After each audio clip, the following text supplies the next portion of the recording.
Hello everyone, this is In-Game Arts. We're doing the boxing and a breakdown of the demo. This is Jak and Daxter, the Precursor's legacy for the PlayStation 4. To start things right off, there were no updates available since the making of this video, as well as this physical release comes with the update version 1.03 on disc. What that update did was a few bug fixes and added little features, as well as they converted this version of the game to the greatest hits version of the game. If that's not more proof that there is a difference between the vanilla first release and the greatest hits release, I don't know what is.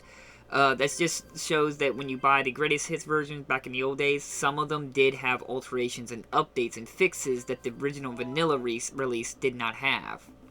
But I want to make this clear is this PS4 version here is not the HD remaster that we got on the PlayStation 3. This only comes with the first Jak and Daxter, as well as that this is more of a port than a remaster.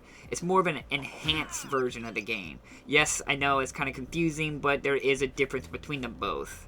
Now, what is kind of cool, they have this PS2 version of the game on the PlayStation 4 and have a physical copy, but I'm sure and agree to a lot of people it's a little aggravating that we can't just have a backwards compatibility on the PlayStation 4 to play PS2 games, like an emulator or something like that. So I do agree it's a little, lame that we have to like rebuy the games in some form of way on the PlayStation 4 than using our old original copies.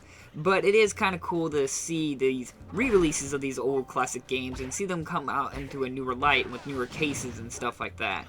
I know, like I said, I still agree it is a cash grab, but it is kind of cool to see newer box art, newer content being added with it, and with this being limit run, it gives some value to it. Now, I do wish they can maybe do a mass-produced versions of the games, something like other than just Jak and Daxter, like the Dark Cloud series or the Persona series or so on and so forth. I think it'd just be really cool to see these re-releases of the old classic PS2 games so they don't get forgotten.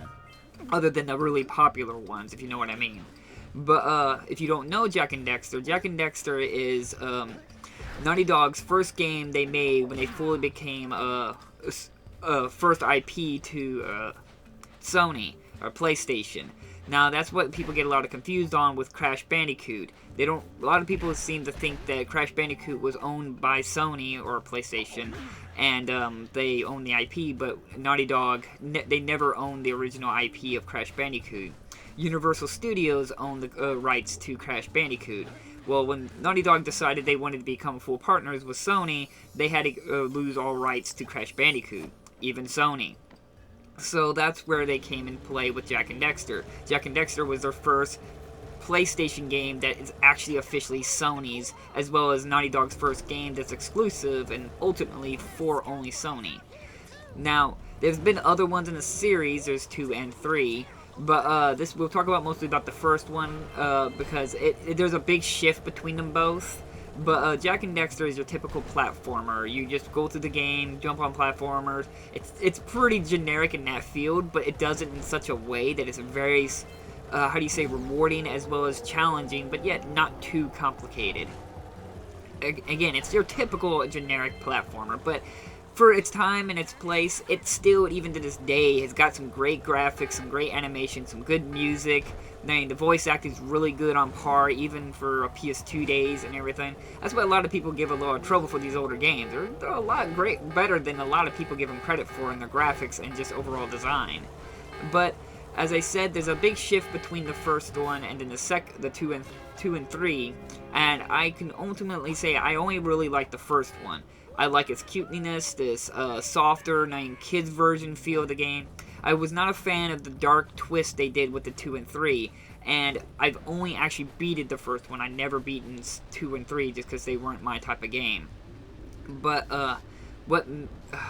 what made so nice about it was just how fluid it was. When you did all the climbing back in the PS2 day, there was no loading screen. The animations were really good. The gameplay was on par. Though the camera can be a little wonky for a lot of people, especially now. It is kind of challenging sometimes to work with, but I've gotten used to these kinds of games, so I've been used to how to control them. But the overall game is just one of those games that I will hold dear in my heart. I've platinumed the remastered version. I still have my PS2 version, and I'm gladly going to go ahead and complete the trophies of all the ones on this one as well, because apparently there are two separately two trophy lists. So if you're a trophy hunter, that's more information for you. So then, it's just, like I said, one of those games I just had to have in my collection when Limit Run did a physical release, so getting a copy is definitely not going to be the easiest. There is a collector's edition version of the game as well that comes with some shirts and some other extra items. I only bought the standard version, then I wasn't going to go out of my way for the collector's edition, but you want my opinion? Yeah, it's an amazing game, and it's an amazing thing to add in your PS4 collection. Again, I do agree that we should just get a emulator on our PlayStation 4 than have to rebuy these games, but who knows? It might give a chance for other games to get brought to light, I mean, like Dark Cloud and so forth, and we could actually maybe get eventually a Dark Cloud 3 or Dark Chronicles 3.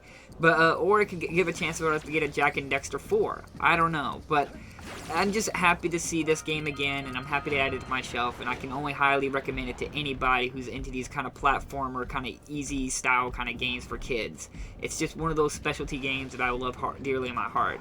I will leave links down in the description of instant copy. Again, remember, this is a limit run physical game, so getting a copy is not going to be cheap or the easiest. So thank you for watching. Hit that like and subscribe button if you want to see more videos from me, and I'll see you guys in my next episode. Bye-bye! But he was never successful. You should check it out.